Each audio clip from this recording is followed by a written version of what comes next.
What if I told you some ancient elephants were barely waist-high to a grown-up? Meet the dwarf elephants. Thousands of years ago, these tiny titans roamed islands like Sicily and Malta. They started out as full-sized mainland elephants, but island life has tough rules, limited space, scarce food. Over generations, they shrank to just about 1 meter tall.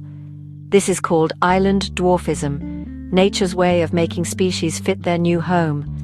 Fossils reveal their unique traits, chunky legs, smaller tusks, all to survive island life. Studying these dwarves helps scientists understand evolution in action, how extreme isolation reshapes life, and what it means for animals today.